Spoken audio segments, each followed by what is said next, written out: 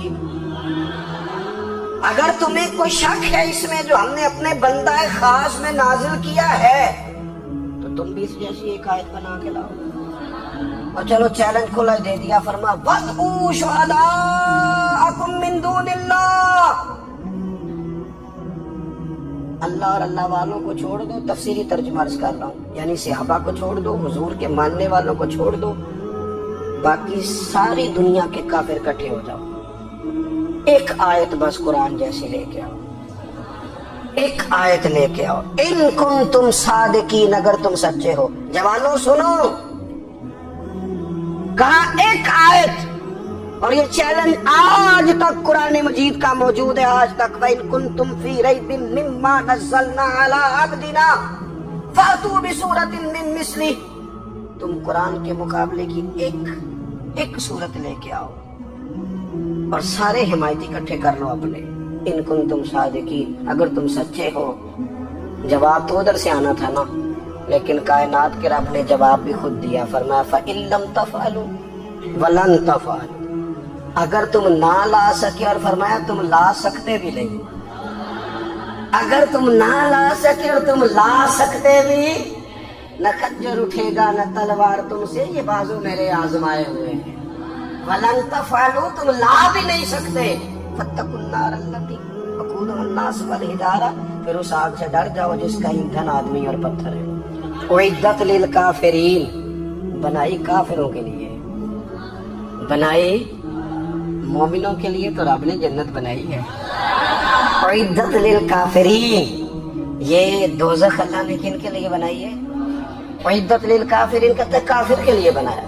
تو اللہ تبارک و تعالیٰ نے میرے رسول پاک صلی اللہ تعالیٰ علیہ وسلم کو وہ کتاب عطا فرمائی، اور پھر حضور کی فصاحت و بلاغت، معرفت، دیکھو ایک ہوتا ہے گھنٹوں باتیں کرنا، ایک ہوتا ہے کئی والیم پر مشتمل، کئی جلدوں پر مشتمل کتب کا لکھنا، اور ایک ہوتا ہے کسی بندے کا ایک بات کرنا اور سامنے والے کی طبیعت کو اتنا جگا دینا کہ اگلی بات فوراً ہی اس کی سمجھ میں آ جائے۔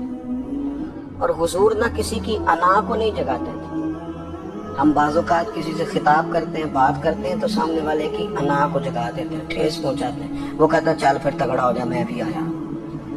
حضور انا نہیں جگاتے تھے، میرے نبی پاک ضمیر جگاتے تھے تاکہ وہ شخص فیض حاصل کر سکے، اسے کچھ ملے۔ نبی کریم کا جو انداز تکلم ہے وہ اس طرح کا ہوتا تھا کہ انسان خود بخود کھل اٹھتا تھا کہ مطلب یہ بات ہونے کیا لگی ہے، مطلب حضور کیا فرمانے لگے۔ نبی کریم صلی اللہ تعالیٰ علیہ وسلم ایک دن محبوب کریم نے صحابہ کے پیچھے حضور کی فصاحت و بلاغت دیکھے، فرمایا محبوب نے کتنا نادان ہے وہ شخص جو اپنے ماں باپ کو گالی دے۔ کھلی ہو گئی لوگوں کی آنکھیں، کان کھڑے ہو گئے کہ یا رسول اللہ کون ایسا بدبخت ہے جو ماں باپ کو گالی دے گا۔ اب جب سوالات ذہنی سطح پر پوری طور پر ابھر گئے نا، تو اب رسول کریم نے بات سمجھائی، یہ ہے فصاحت و بلاغت، تیرے آگے ہیں یوں دبے لجے فصحاء عرب کے بڑے بڑے، کوئی جان منہ میں زبان نہیں بلکہ جسم میں جان نہیں۔ یا رسول اللہ کون ایسا نالائق ہے جو ماں باپ کو گالی دے؟ اب جب ذہنی سطح یہاں تک ابھر آئی تو اب حضور نے سمجھایا، اور میں جب تم